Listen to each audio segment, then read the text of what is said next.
সেই রিচার্জটা ফ্রি ছিল, net free ছিল।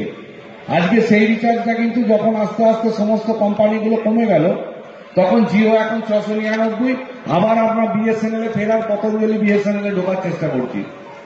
তো এই বুনিয়াদী প্রাথমিক বিদ্যালয়গুলো আছে বলে এখনো পর্যন্ত নিরক্ষরতা কম আছে। আজকে হয়তো ভাবছি 5,000 টাকা বেতনে সেন্টফোর্ড বা ফিউচারিস্টিক স্কুল বা সেন্ট জোসেফ নিয়ে গিয়ে স্কুল, ইংলিশ মিডিয়াম স্কুলে আমার বাচ্চাকে আমি নিয়ে যাচ্ছি, কিন্তু এই বাচ্চাটাকে যে ওই স্কুলে নিয়ে যাচ্ছি আজকে 5,000 টাকা আমি বহন করতে পারছি।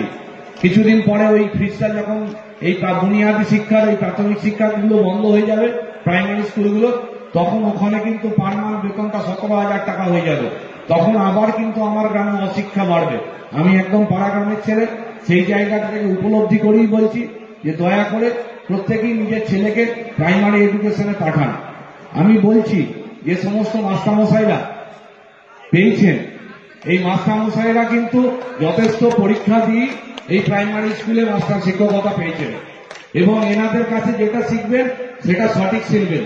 ওই 1700 টাকা দিদিমণি বা মাস্টারের কাছে গিয়ে how are you, what do you want, what are you going from, where are you coming from, এর বাইরে কয়েকটা ইংরাজি বুলি ছাড়া আপনি শিখবেন না। আপনার ভিত্তি বসতে হবে এখান থেকে, যার যেখান থেকে ওঠার। আমি ওই প্রাইমারি স্কুল থেকে উঠে এসে আজকে জায়গা পেয়েছি। যারা আজকে হয়তো বিডিও সাহেবকে জিজ্ঞেস করুন, উনিও ডিএম ম্যাডামও কিন্তু ওই প্রাইমারি থেকেই উঠে এসছে। তো যে জায়গা থেকেই উঠে আসছি না কেন, ওই বুনিয়াদী শিক্ষা থেকে এসছি। এই বুনিয়াদী শিক্ষাকে আমাদের বাঁচাতে হবে, এবং বাঁচানোর জন্য আমাদের আশু করণীয় যে আমাদের প্রাইমারি এডুকেশনটাকে, সিস্টেমটাকে বাঁচাতে হবে। সরকার যে চেষ্টা করছে সেই জায়গা থেকে চেষ্টা করুন।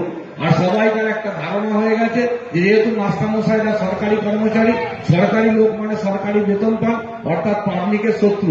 আমি প্রাইভেটে সবকিছু পছন্দ হবে, শুধুমাত্র মানে একটা কথা বলতে খুব খারাপ শুনলেও বাস্তব, যে আমরা সমস্ত কিছু প্রাইভেট পছন্দ করি। শিক্ষা প্রাইভেট পছন্দ করি, স্বাস্থ্য প্রাইভেট পছন্দ করি। শুধুমাত্র বিয়ের সময় যদি মেয়ের বরটার সময়, তখন আমরা খুঁজি যে সরকারি চাকরিজীবী। এইটা বন্ধ করুন। সরকার থাকলে সবাই থাকবো, আর সরকারের প্রচেষ্টা আছে বলেই আজকে এই জায়গায় আমরা দাঁড়িয়ে আছি। তাই অনুরোধ করব যে ছেলেদেরকে ওই ফিউচারিস্টিক স্কুলে, কেজি স্কুলে তোতা পাখির গুলি শেখাতে না পাঠিয়ে এখানে যথেষ্ট যোগ্য মাস্টারমশাই শিক্ষকরা আছেন, এনাদের কাছে পাঠান। প্রাইমারি স্কুলগুলোকে প্রাণবন্ত করে তুলুন। আগামী দিনে আমরা কিন্তু আরো উজ্জ্বল ভবিষ্যৎ এই প্রাইমারি স্কুল থেকে উঠে আসবো। ধন্যবাদ স্পোর্টস সুষ্ঠুভাবে করার জন্য মাস্টারমশাইদের এবং এসআই ম্যাডামকে আমার পক্ষ থেকে ধন্যবাদ জানিয়ে আমি আমার বক্তব্য শেষ করছি।